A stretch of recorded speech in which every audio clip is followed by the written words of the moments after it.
Welcome to another episode of the early days of micromobility. On this podcast episode, I have Alexandros and Augustine as a guest. I have been following their work for quite some time, so I'm very excited that they were able to find some time to join me on this podcast episode to discuss our industry, mobility, the past, the present, the future, but most importantly, I just want to discuss the facts and the numbers because these are the right people to discuss this with. So thank you very much, and let's just get started. So just as with every guest on this podcast, before we go into the whole micromobility discussion, I want to know what drives you, what is pushing you to do what you do, and why you joined this crazy micromobility industry. So please tell us why you do what you do. So maybe one comment first. So full disclosure, I like my main job and where I earn the money to feed my family is at Volkswagen passenger cars brand. But I don't represent them here on this podcast today. So everything that I share is my personal opinion, my personal passion, and has nothing to do with what I do for Volkswagen as a brand or as a group. And then to your question, Konstantin, what is my passion, or what do I want to achieve, and to cover the industry, to bring like international stories to the German market as well, in ride sharing, but then also in bike sharing, moped sharing, and other like shared modes of transportation. And basically since then I involved over time, I started to deep dive in the data, in the analytics that are out there. I track then also the hardware development and everything that's going on there. And it's very exciting and it's fast moving. We are just there at the beginning. But yeah, it's just fun to be in there and to exchange with people like you guys, with like then also the leaders in the industry, with the different players, see how they evolve over time. So that's basically my story, how I link to the micromobility space here.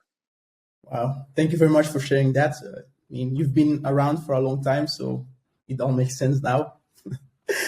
What about you, Alexander? Please share your story. Before that, actually, I was very surprised. I was thinking you say kind of on the start of the industry. I was thinking we're in the mature phase, but maybe we can discuss that in a bit. We are on the early anyways, days, nice so... to meet you guys. Yeah. Yeah, I suppose so. The name of the podcast as well. So yeah, my name is Alexandros. Originally Greek, based in Barcelona currently. My career was kind of, let's say, similar with Agustin. I spent most of my career actually with Toyota Motor Europe. Stayed 5 years there in Brussels, from corporate planning in the beginning and then to central supplier operations. And at that time I was in Brussels, I started seeing something weird. Started seeing scooters on the street. I was like, oh, that is new. You know, a couple of months only before they were in the United States, in Los Angeles. I was like, oh, that seems quite interesting. And I went, like, I remember I was on the street with my then girlfriend and I stopped everything and I went to touch the bird scooter, you know, was looking it up and down. And I was like, I like this thing. Later on, Dot launched with their hardware as well from Quick Wheel, which I thought was quite good. And I started using them frequently. So based on my job at that time with Toyota, I was like, it's more or less the same thing for 100 years, right? You have a car and you have basically more or less the same thing with transportation. Of course, now there is the evolution with fuel cell, electric batteries, and even arrival, if we put it with the microfactories. Anyway, I don't want to go very far away, but I felt that the micromobility and sharing industry overall is taking momentum. So I wanted to join that. So I quit, and basically 2 years and a half after, here we are. Yeah. Wow. Thank you very, very much for sharing your stories. It seems that you really entered this industry out of passion and out of like excitement for seeing scooters or seeing the industry. But I want to know a little bit what you think about the whole industry, how it evolved, because at the beginning, we have to say it was a bit crazy. It came from the United States, right? As you mentioned, Birds was one of the first, and then it came to Europe, but in a way, Europe is leading right now. Congrats to Thierry for buying Spin. Great move. But what was your opinion, or what did you think when you looked at the industry at the very beginning, and there was so much money going in, and Bird and Lime, they were launching all over the world, and I know you were writing, analysis of the market about the hardware. Lime had a very specific scooters in terms of hardware, but we will go into the hardware later on. But first, I want to know what your thoughts were on the growth of the industry early on when you saw so much money coming in the industry. Yeah, I mean, you mentioned already a lot. I think it's the industry is there still at the beginning. I mean, it's none of them has like a profitable business model. You see definitely different stories, like Tier that's building equity story around like technology they buy, about other operators they buy. Also like to expand in different verticals is like the Next Bike acquisition. I think that's adding a lot of credibility to them for then also like towards the investors. And if they want to go public, then I think they try to avoid what's happened to like others in the market, like Bird and Helbis, for example. I mean, look at their story. It's quite sad to see, to be honest. I think that like at the beginning, it was definitely like super crazy. I mean, like the early Uber days, yeah, you had a cash load of money. You had they hired people like crazy. They expanded in markets like crazy without talking to the cities, and with like also not like kind of like toy hardware, like the early hardware devices they had. And I think they learned a lot. There was like a super fast development on the hardware, on the devices side. Also cities getting more involved. They say, okay, look, that's something we can, or that makes sense to have in our city to replace like maybe car trips or like other forms of mobility. But there's still a lot of potential. Yeah, I don't know what's the percentage of urban trips that's done by scooters today, but in comparison to other modes, it's definitely tiny. So a few percentages maybe. There's a lot of room, and I'm curious to see how the story evolves here. I would also agree that we will see more consolidation. Then will be hard for like smaller players. I would say there's like a lot of progress also in the future on the hardware side. So we are really just at the beginning, and there are exciting times ahead.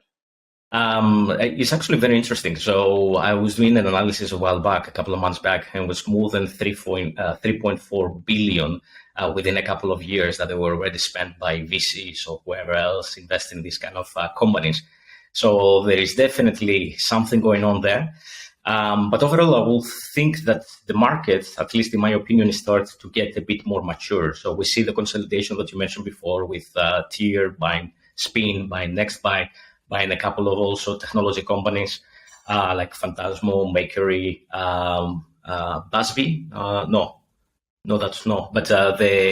the batteries, the exchange, I forgot the name now.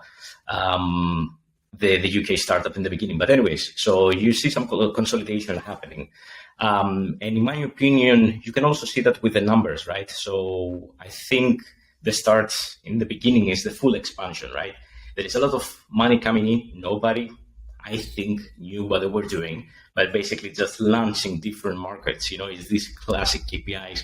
Yeah, we have from 0 scooters and 0 markets to suddenly, 3,000 scooters, 10,000 scooters, 50 markets or whatever. So that is attractive for investors.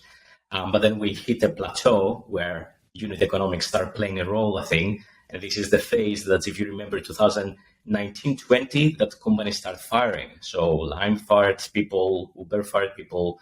So basically we're in this, let's say, plateau that the whole expansion phase kind of dropped down, although we will see still companies like Tier expanding very aggressively. But yeah, I think we're at that moment now that kind of makes more sense. People know what they do. The cities are into it as well. So yeah. Nextbike is pretty huge, even in Germany. Vienna, East European. It's going to be hard. Czech Republic is quite big. It's going to be hard for operators to launch bike share and wherever Nextbike operates. So yeah. It depends, Konstantin, how they use that also for the scooter business, right? Because I was still mentioning it's completely different business. It's kind of public transportation. At least this is literally the model for Germany. So you buy basically a carnet, And yeah, you use it for the train, metro, or whatever, buses, and the bike sharing. So for me, it would be very interesting to see how they possibly can combine the two things. Of course, the city has to be involved, and probably there will be a lot of changes. But in Poland, yet here, it doesn't have the numbers yet. So will Nextbike help them reach the scooter numbers? We don't know, but it is for sure an interesting move. Yeah, well, actually, I'm not sure if Thier will do a lot of changes with Nextbike. I think that, I mean, from my point of view, I think they will just let Nextbike be Nextbike, like how Nextbike has been able to be great all these decades, and stay with the same model, because that model works, especially in terms of government relations. And yeah, I think Thier will use those government relations to, whenever they need to launch scooters in Poland or whatever. Yeah, they already have Nextbike in Poland, right? So, what do you think? But I'm completely with Alexandros there. I mean, they could use it also as a platform to sell to the cities. Okay, look, you are now funding the bikes. But what about if you fund other like vehicles as well? Yeah, we have like scooters. Exactly. People love them. Yeah, I mean, let's try it. Subsidize the scooter business as you do with bikes, and let's go. I mean, this could be like a interesting move by Thier then to try to use the Nextbike for going in this direction.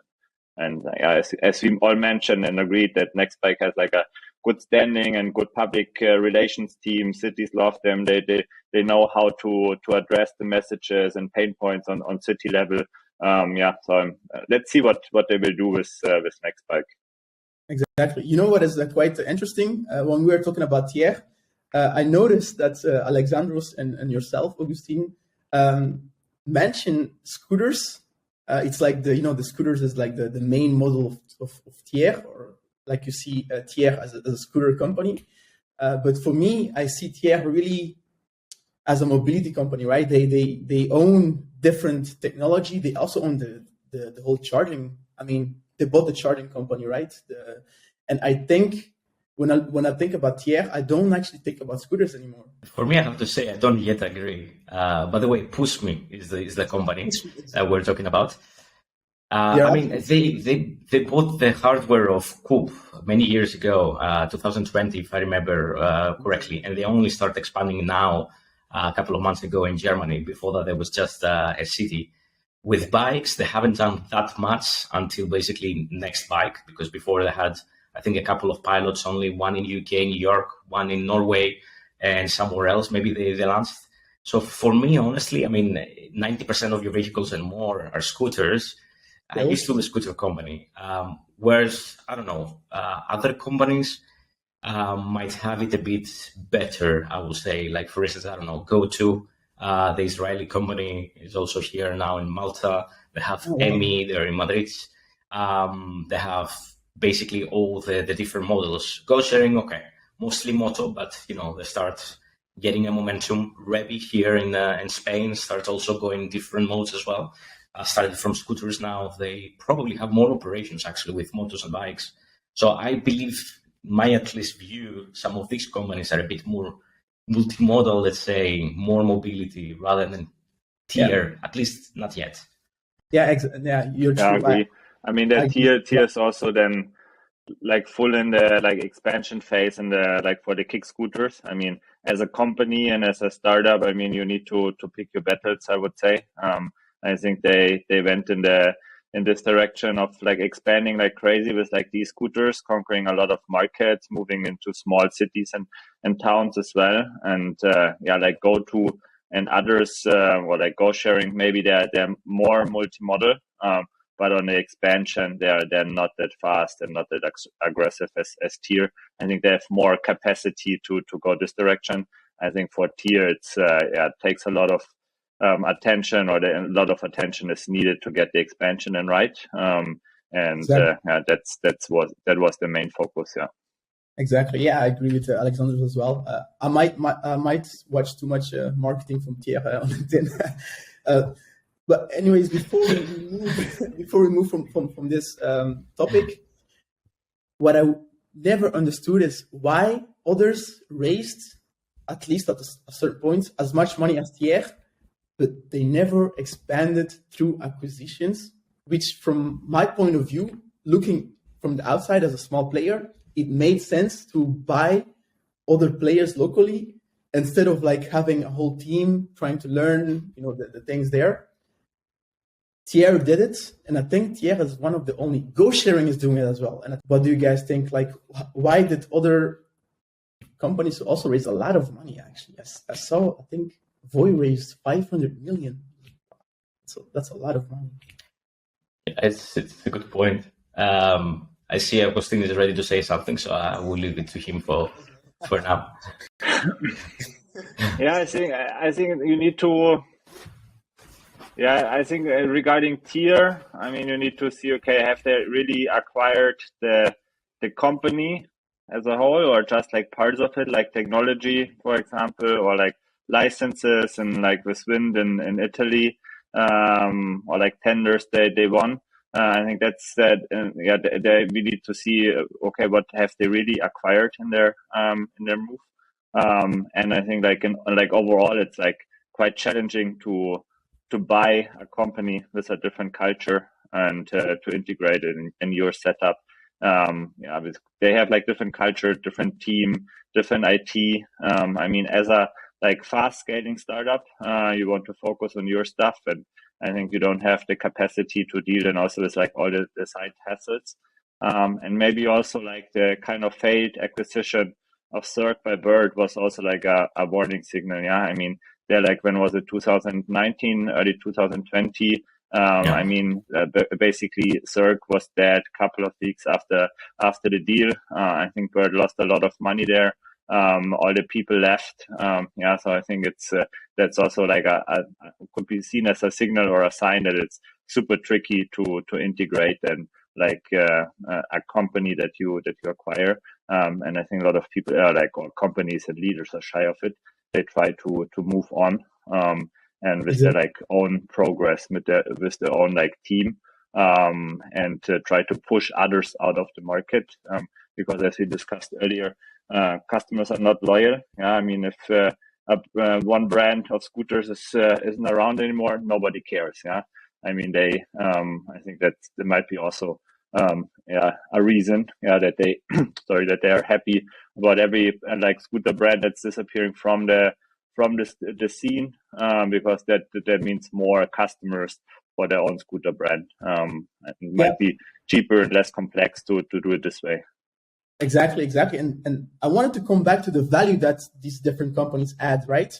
Because when Bird purchased Cirque, I think they purchased Cirque more for the different operational areas of Cirque rather than the team or the technology, because I think the technology is not really, I mean, we all started with white label software and we all, at that time was nothing, indeed. Not innovative, right?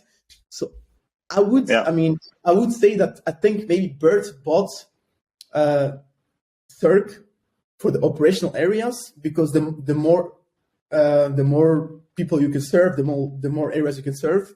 I guess that is the value that you can sell to the investors, right? Because at the end of the day, all the scooters are all maybe Okai or Segway, different colors.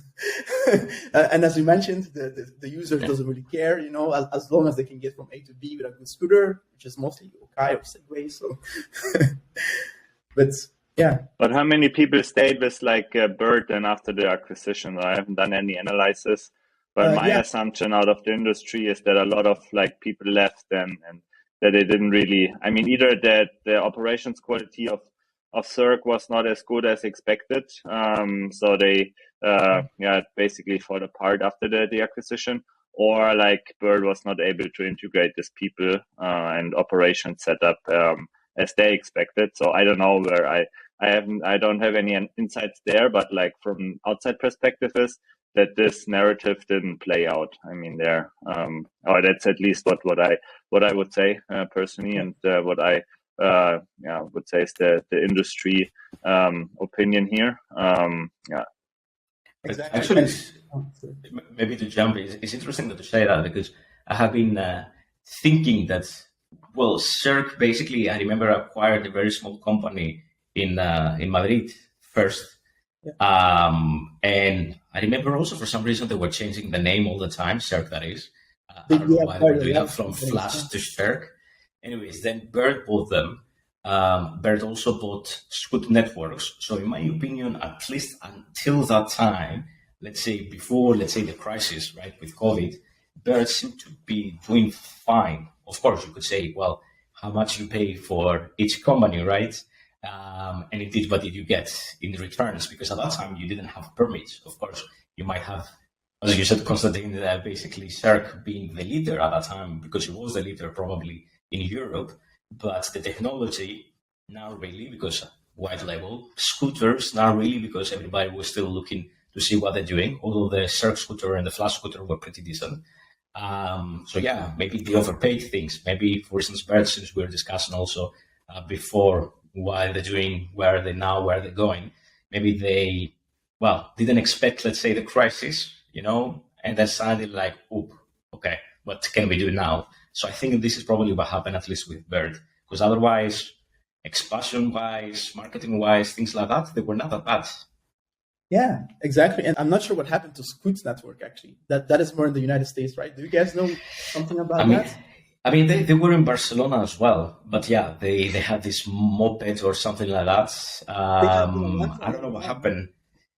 Yeah, because they announced the hardware even in 2020. So while the crisis was ahead, but yeah, nothing is happening.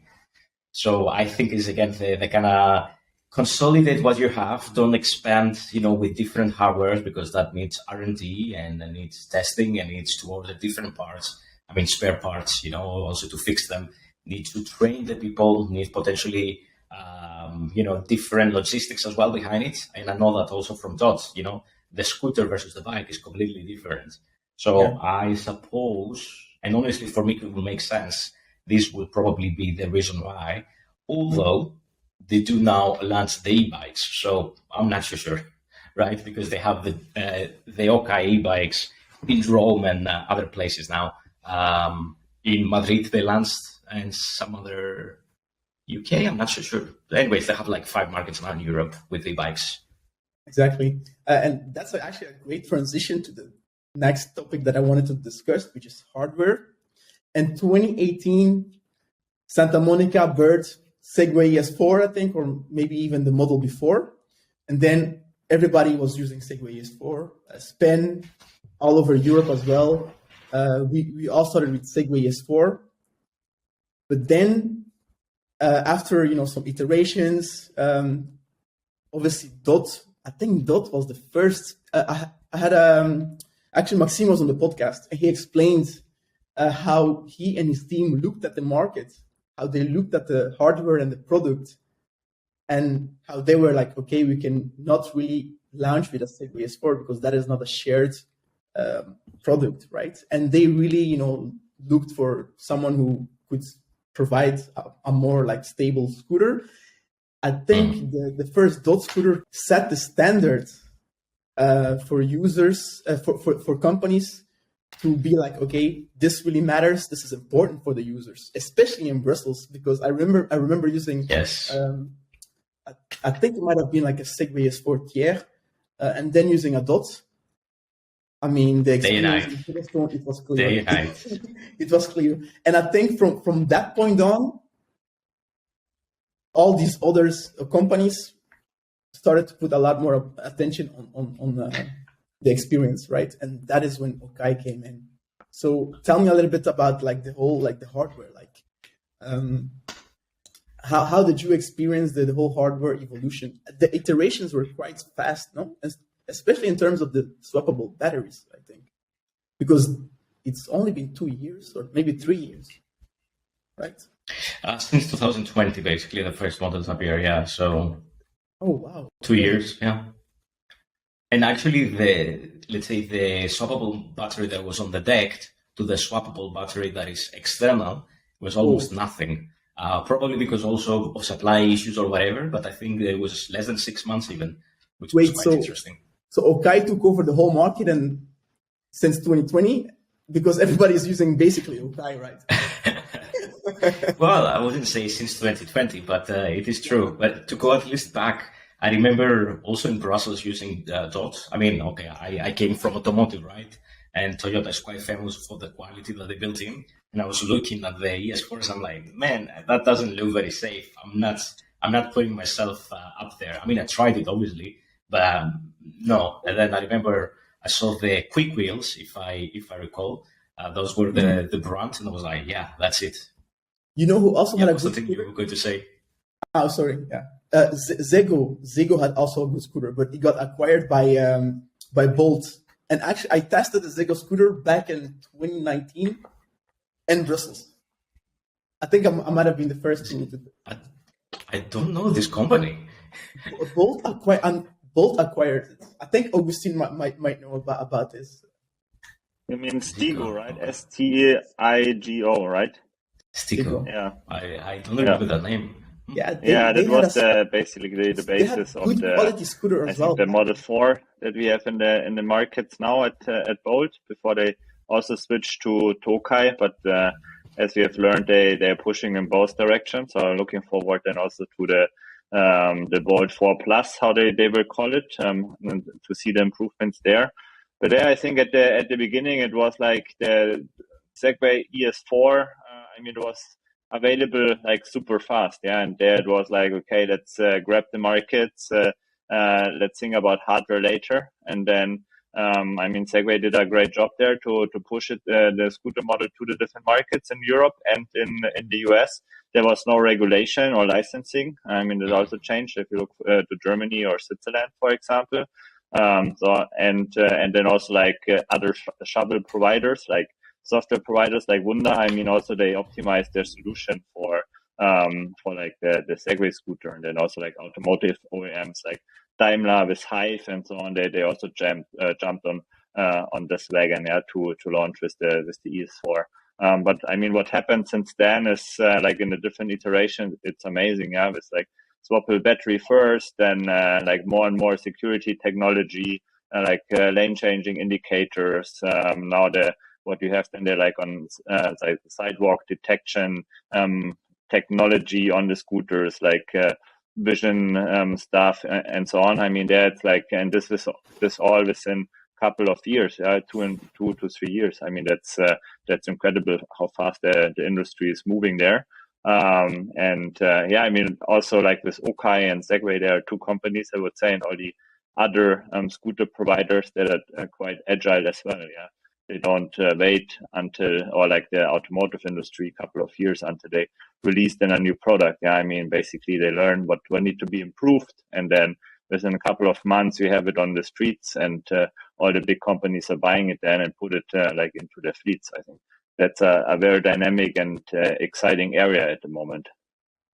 Yeah, exactly. And I think Segway really helped the industry start off, right? Because in terms of like connectivity, the IoT modules with Comodule, and also Segway had their own IoT that really helped with the whole connectivity and the whole like sharing, right? But talking about Comodule, Augustine, I've seen your video of testing the tool Comodule scooter. I know Comodule is an IoT provider. They also have their Coast Cycle. I'm not sure if they have launched it yet. But when I think so, yeah. Yeah. When I look at an IoT provider who has all the data of all these IoT modules going into hardware, and they also built their own factory in their home country, right? So they invested a lot of money. So basically, they probably want to take the production home, have a control over the whole production chain. When I look at the IoT company that has all that data going into hardware, it makes me wonder, do they know something we don't know? Because we all know that the hardware industry is a tough industry. Many have tried to make an e-bike. Many have tried to make their own e-scooter. They all failed. I mean, I think one or something that they try to mitigate is the trend in the industry that like external IoT devices. I mean, with the or the Okai in-house capabilities in this direction and with Segway and so on. I mean, they're I would say that the gold rush at Commodore and other IoT providers is over, because a lot of companies, other hardware providers are not buying like the external IoT device from them. They build it in-house and have it fully integrated in the scooter. I guess they definitely have a lot of data on the scooters. I mean, they have like a great engineering team and production capabilities. I think it's also not that expensive to like produce them there in the Baltics. I think that's also like a competitive advantage they have in Europe. So I think they put everything there together and try to basically build another like business vertical to have like a sustainable business, because like selling external IoT devices for like micromobility might become trickier, and that's a great option to basically compensate for that. Exactly. That's actually a great point Yeah. that I hadn't thought about, because we just discussed that Okai is winning the market. If Okai has their own internal IoT modules and everybody is using the Okai scooters and bikes, then where does that leave Comodule, right? So it makes sense that Comodule would then come with their own scooter, right? That's a great point. I hadn't thought about this. Thank you. Yeah, that's great insight. Yeah. And maybe they're also thinking about different markets and like different customers. I'm not sure if like a huge fleet operator will buy those scooters, but I mean, as I said at the beginning, like the industry is just starting. I mean, look at what Google is now doing with like Unagi in the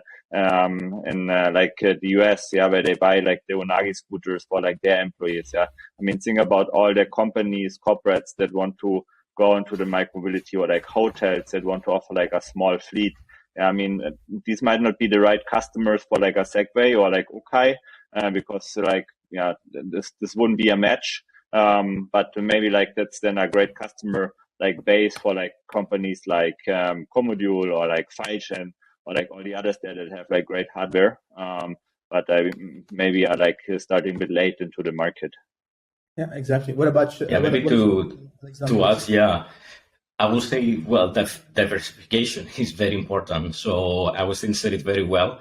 I'm pretty sure, I mean, I don't know the numbers, but I'm pretty sure the whole business of Comodule, of Wunder, or whoever else is, decreasing, and you have to see what else can you do, what is your competitive advantage.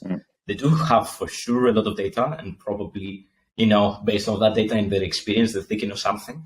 But actually, as Agustin said, and this is something that I see actually with one of the projects that I'm doing with Seat Codes, they have a platform, but they try to sell it around to smaller operators or cities or businesses. And indeed, this is a place that is completely underdeveloped. We do know operators, obviously, share mobility operators, that they focus on the cities. Yeah. But if I'm a company, and I'm let's say, a huge company, or even if I'm not, but, let's say my salespeople have to go in the city center or whatever, then, the whole share mobility comes into play again. Why should I take, for instance, in Barcelona or Brussels, that, Konstantin, why should I take a car, with all the traffic and everything? Whereas the impact, let's say, of a bicycle is completely different. So going back to something that I was said, the labor cost normally for the Baltics and East Europe is less than 10 euros per hour. Whereas, for instance, in France, Belgium, Germany is 40 euros per hour. So that already gives a competitive advantage. And if I'm a small operator that I just want, let's say 50 scooters in a small town in Slovakia or whatever, I will not go to one of the big ones, because either way they have MOQs, right? Minimum order quantities. So in my opinion, it does make sense to have all the other companies that manufacture and design. But yes, if we talk about share mobility operators in big cities, then we have only the big two. Well, maybe we can put big three, if we add Acton or someone else. But that game is more or less, set, right? But for the smaller cities, smaller operators, companies or whatever, completely underdeveloped, and other solutions, cheaper as well, will make more sense. Exactly. And also, you mentioned a good point about differentiation and stuff. I think because Philip Mueller was on the podcast a while ago, And all these, software company, like white label companies, when the pandemic hit, the whole revenue stopped, right? Because the operators could not operate anymore. There was lockdown, so there was no money coming in. And I think they started thinking, we can't put our eggs in one basket, right? Maybe we need to also differentiate and stuff like that. I think maybe that also played a role. I know we are running out of time, but I have a few more other questions that I really, really want to have your opinion on. One of them, one that I really, really have been pushing and I admire, is the local strategy. Dot is doing that very well. When I look, I think a week or two ago, Dot launched a new operations center in the city of Brussels. They employ local people. But what is your opinion? Because not everybody is doing that. Why is not everybody doing that? Because when I look at Dot, they are doing a great job. They are winning. They are launching in Ghent now as well. So why are others not doing that? Because I think that's a clear path. I think it's it's part of the company culture. Yeah, I mean, Dot is since beginning they're doing an amazing job with slow expansion, putting a lot of focus on the team, on then also social benefits for the team, get the people in house. I think this was quite unique. Yeah, I mean, they did it when all the others like Cirque and Bird and Lime and you can name all the others, when they hired like crazy. Yeah, basically after first phone call maybe. But yeah, it's in long term it plays out. Yeah, as you see. I mean, Dot is doing a great job. And then others, I mean, maybe that was also a reason why the Cirque and Bertie was not that successful from my point of view, because I mean they had completely different culture, way more towards hire and fire than what you see at Dot. And yeah, they understood it very well that this is the way to build a sustainable business, and also that this is valued then by the cities. Yeah, great move. And I also like to see what they are doing and how they progress on this side. I think others could take this as an example and apply some parts of their strategy as well. Yeah, that's a good point. I do think that the culture play a huge role, because if you think about it, Uber, Lime, Birds, they are American companies, and usually these companies are looking more for expansion. Is in the DNA, let's say, of Americans. But when these companies come in Europe, the cities and even the people that work there might see it differently, right?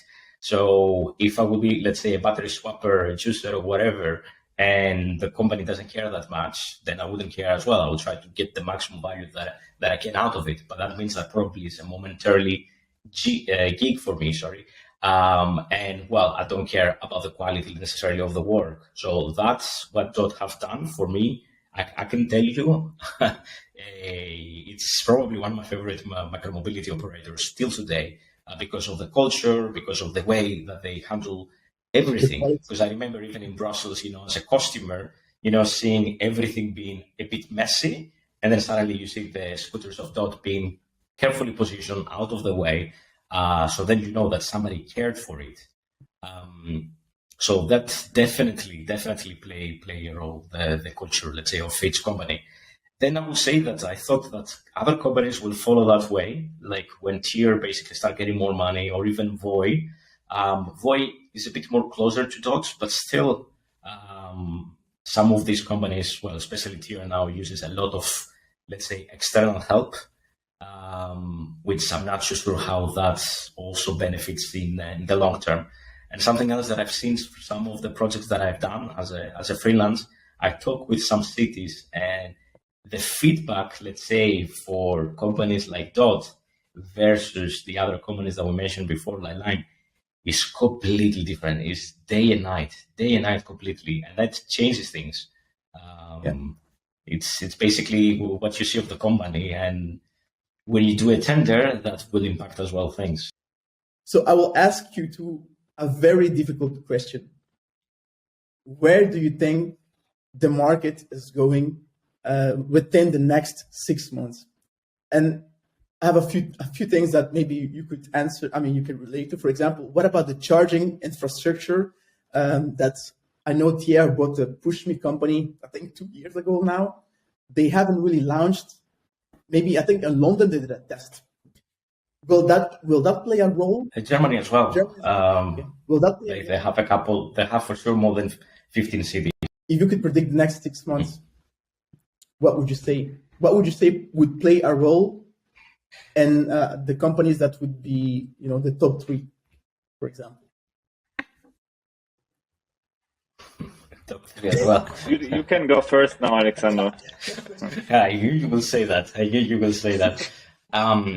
Well, in the end, it's something that I always try to simplify, even when I was at Toyota, right? It's the classic move that I do all the time. Is this. So increase revenue, reduce costs. So this is something that people try to do. Reduce costs is from the operation side, increase revenues, well, from utilization, some marketing efforts or whatever else. Let's say, Push Me solution, or the energy now, tier energy as they call it, is quite clever overall. But of course, that needs B2B small type of partnerships all around, right? You need to go literally to the corner shop and then ask them, hey, can you put that? Because if you do, you are, probably really big as tier. Maybe somebody, will come to you and buy something. And actually, they launched a while back some numbers. I don't remember now. I don't believe those numbers, I can tell you already. But anyway, there was like an increase, I don't know, to minimum 20% based on some pilots that they do or some estimations. So if you have a person that basically has to leave the warehouse or the office or whatever to do a round, let's say, for the batteries, and this is a significant cost, right? Especially, in markets as Germany or whatever, as we mentioned before, that have high labor costs. Can you externalize it? This is basically where that idea comes. And well, it's obviously the idea from Google, right? It's not something new. I think it's quite interesting. As a consumer, will I do it? Will I even care about it? No. So they have somehow to attract me to do that, because otherwise, why the hell should I do the job? Honestly speaking, I'm very tough about it, but it's the same with the supermarkets. Me scanning all the parts, I don't work here. So anyways, I think it's quite a differentiation with us. I see Bolt, for instance, we didn't mention them today, but they do something different basically with all the charging ports, let's say the infrastructure. The others are kind of in between with the removable batteries. So we don't know exactly where to go. In my opinion, to go back to what we said before, as tier, if I was there in the strategy department, I will utilize literally Next Bike and talk to the cities to have a similar system. So we do see these free floating / virtual stations. I do think we're heading that way to kind of answer it. And therefore, if we're that way, it makes sense that there are specific stations to change the batteries or wherever. I don't know if it will be necessarily the next 6 months, but definitely in the next couple of years, we will see that happening. I mean, it's already for bikes, and it will be for cars as well, because that will happen for motors as well. Why not the scooters? So you have one station for everything. Yeah, exactly. That's a good point. And we don't always, personally, I don't always mention a Bolt, because they are such a big company. Bolt is like basically the Uber of Europe, right? They are even in Africa, bike share, scooter share, car share, food. Bolt is an amazing company, and sometimes I forget to mention them because I don't see them as these other startups. So, but what about you, Augustine? Yeah, a few points to add to what Alexander said. I think I want to repeat what I said at the beginning. You're just like at the start. I mean, that's not within the next 6 months, but even on long term, there's a huge potential for shared micromobility and also owned micromobility in the cities. I think we will see like a boost there also if cities are investing more now in the infrastructure, and then also like parking infrastructure, riding infrastructure, and so on. I think this is like a super positive trend that we see. Then in terms of like cities, I would also say within the next 6 months, we will see like more regulations and more cities trying to get control of what's happening on their streets. This will be on their side. So that's also important from like operator side to have like a strong public policy play. With like battery networks, with like social security rules for like employees, what DOT is doing, and so on. So I think this will be also like what we will see more in the next couple of months, so that the operators like strengthen their position and they play with the cities. And then regarding like hardware and also like batteries, I would like to see that not only like tiers leveraging their next bike, I would like to see that the whole industry is coming together and basically defining a battery standard, so that there will be a like unique or like a unified standardized infrastructure of batteries in the cities, because like as Alessandro mentioned, it's like quite expensive to build it. And it's already complex for the users to differentiate between all the different operators and like solutions they have. Yeah, with one I can get like a ride discount when I charge the battery. With another one I can get a ride discount when I park it in a certain area, etc., etc. So it's not very user friendly. I think now as the industry is heading towards the same direction with like swappable batteries, often the same scooter hardware, I think this would also make sense to work closer together there across the different brands. And one last point, what I would say that's also getting more attention is like then the implementation and multimodal platforms, like what we see with FreeNow, with their like mobility platform, but also what Bold is doing with like their own platform, and then also what cities are doing with the solutions they play. I think this will also something that it's still more like an experimental phase, I would say. Yeah, let's see if it plays out, but definitely like shared mobility players, micro-mobility players, also car sharing, ride hailing, shuttles, and so on. They will join forces to build their like platforms, to have then like also like a reduced cost base, as Alexandros mentioned, and also to have like a strong public policy play. I think that's also like a point we will see more in the next couple of months. Exactly. Wow, man, I had so many other questions, but I know we are running out of time. But you're doing like a second season, right? So let's talk again. The second season is going to be called The Early Days, so it's not only about mobility. So I will have other people on. Okay. Thank you very much for coming to the early days of micromobility. Obviously, you guys have been around since the early days, and thank you very much for the contribution to the industry, and thank you for being on the Early Days podcast. This podcast, Konstantin, and also for like your voice on Twitter and what you share, and like real pleasure to be in the podcast with both of you. Thank you very much. Yeah, likewise. It's good to interact with like-minded people. So definitely a pleasure, honestly, to spend this let's say afternoon with both of you. Thank you very much. Yeah. Thank you.